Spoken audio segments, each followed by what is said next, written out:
سلطنت عثمانیہ کے آغاز میں سب سے زیادہ سنے جانے والی روایت کے مطابق عثمان نے اپنی ابتدائی کامیابیوں کے بعد ایک خواب دیکھا تھا۔ اس خواب میں انہوں نے دیکھا کہ ایک درویش شیخ ادیب بالی کے سینے سے چاند نمودار ہوتا ہے اور اس کے اپنے سینے میں داخل ہو جاتا ہے۔ اس کے ساتھ ہی اس پیٹ سے ایک بہت بڑا درخت نکلتا ہے جس کا سایہ پوری دنیا پر چھا جاتا ہے۔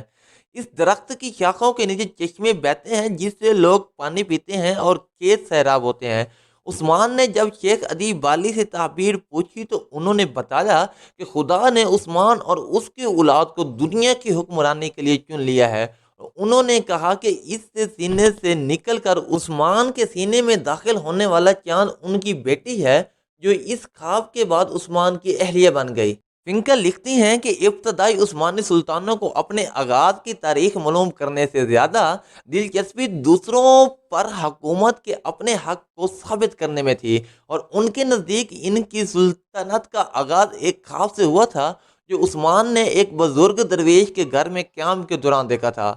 وہ مزید لکھتی ہیں کہ اس خواب کی کہانی کے حق میں دستاویزی ثبوت بھی تاریخ میں ملتا ہے، اور وہ یہ ہے کہ سلطنت عثمانیہ کے ابتدائی دور کے زمینوں کے کاغذات سے اندازہ ہوتا ہے کہ عثمان کے دور میں ادبالی نامی بزرگ موجود تھے، اور اس بات کی بھی کچھ شہادت ہے کہ ان کی بیٹی عثمان کی 2 بیویوں میں سے ایک تھی۔ ارطغرل غازی کا اناطولیہ۔ کیرولائن فنکا لکھتی ہیں کہ جس اناطولیہ میں یہ ترک قبائل پہنچے وہاں بہت عرصے سے کئی نسلوں اور مذاہب کے لوگ آباد تھے، جن میں یہودی، آرمینائی، کرد، یونانی اور عرب شامل تھے۔ اس علاقے کے مغرب میں ماضی کے مقابلے میں بہت کمزور بازنطینی سلطنت تھی، جس کا اختیار اچھے دنوں میں اناطولیہ سے ہوتے ہوئے شام تک تھا، اور مشرق میں سلجوق جو اپنے آپ کو رومی سلجوق کہتے تھے۔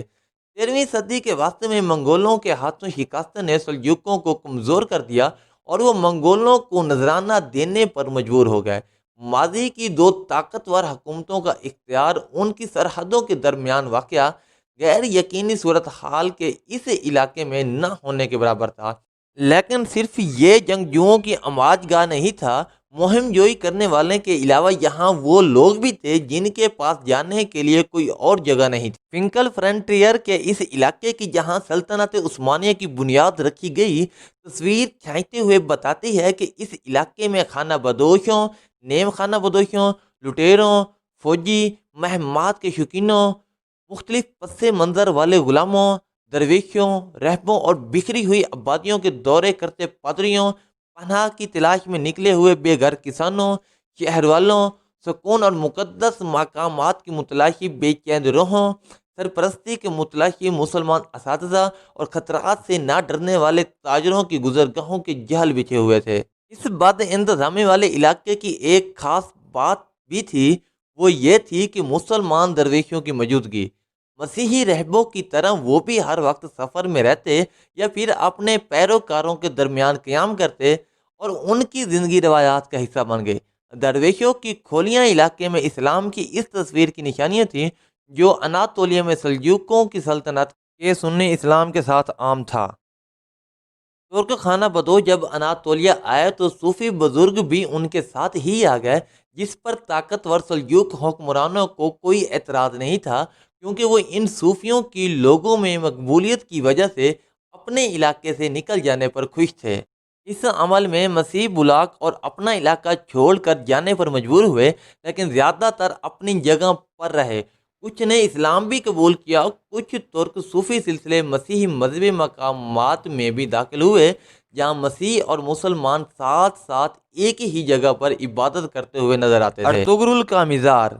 سوگوت کے علاقے جس کے بارے میں کہا جاتا ہے کہ یہ ارطغرل کو سلجوق سلطان سے ملا تھا، میں ارطغرل کے نام سے ایک چھوٹی سی مسجد اور ایک مزار جس کے بارے میں کہا جاتا ہے کہ وہ ارطغرل کے بیٹے نے ان کے لیے بنائی، اور پھر جس میں عثمان کے بیٹے اربان نے اضافہ کیا۔ کیرولائن فنکل یہ بھی لکھتی ہیں کہ اس مسجد اور مزار پر اتنی بار کام ہوا ہے کہ اس کی پہلی تعبیر سے کوئی نشانی نہیں بچی، اس لیے کسی عمارت کے بارے میں پورے اعتبار سے نہیں کہا جا سکتا کہ وہ عثمان کے دور کی ہے۔ انہوں نے مزید لکھا ہے کہ 19ویں صدی کے آخر میں سلطان عبدالحمید دوم نے کمزور ہوتی سلطنت کی ساکھ کو بہتر کرنے کے لیے اپنے اباء و اجداد کی شہرت کا سہارا لینے کی کوشش کی اور سگوت میں ارطغرل کا مزار از نو تعمیر کروایا اور عثمانی شہیدوں کا ایک قبرستان بھی بنوایا۔ دوستو اب ہم بات کرتے ہیں کہ ارطغرل کی زندگی پر ہی ٹی وی ڈرامہ کیوں بنایا گیا۔ امریکن یونیورسٹی آف بیروس کے ماہر بشریات جوش کرنی نے مڈل ایسٹرن رویوں میں شائع ہونے والے ایک مضمون میں سوال اٹھایا کہ ترک حکومت نے کئی مشہور کرداروں کو چھوڑ کر آخر ارطغرل کا ہی انتخاب کیوں کیا۔ جوش کرنی کہتے ہیں کہ سلطنت عثمانیہ میں موجود سلطان سلیمان اور عبدالحمید دوم کی شہرت ارطغرل سے بہت زیادہ ہے، لیکن ارطغرل پر ٹی وی سیریل بننا بغیر وجہ نہیں۔ ترک T V channel T R T کی دنیا بھر میں انتہائی کامیاب سری دریلس ارطغرل کو ان کی کائی قبیلے کی اناطولیہ میں مختلف دشمنوں سے لڑتے ہوئے پیش رفت پر مبنی ہے۔ نتیجتاً جب تاریخی کردار ارطغرل کے بارے میں بہت کم لوگ جانتے ہیں، ٹی آر ٹی کا کردار ترکی میں اور ترکی سے باہر مقبول ہے اور لوگ اس سے پیار کرتے ہیں۔ سن 2018 میں لکھے گئے اس مضمون میں کارنی کہتے ہیں کہ اس سیریز کے کئی پہلو ترکی میں ہونے والے آئینی ریفرینڈم کے اشتہاروں میں واضح تھے، جس سے کوئی شک نہیں رہتا کہ تاریخ اور پاپولر کلچر کو سیاسی فائدے کے لیے اکٹھا کر دیا گیا ہے۔ کارنی کہتے ہیں کہ ایک ایسے کردار کے بارے میں ٹی وی سیریل بنانے میں جسے لوگ نہیں جانتے، آسانی یہ ہے کہ اس کو کسی بھی رنگ میں پیش کیا جا سکتا ہے، جبکہ مقبول شخصیات کی خوبیوں اور خامیوں کے بارے میں لوگ آگاہ ہوتے ہیں۔ کارنی کہتے ہیں کہ اس سے پہلے سلطان سلیمان کے بارے میں سیریل اس لیے اس طرح زیادہ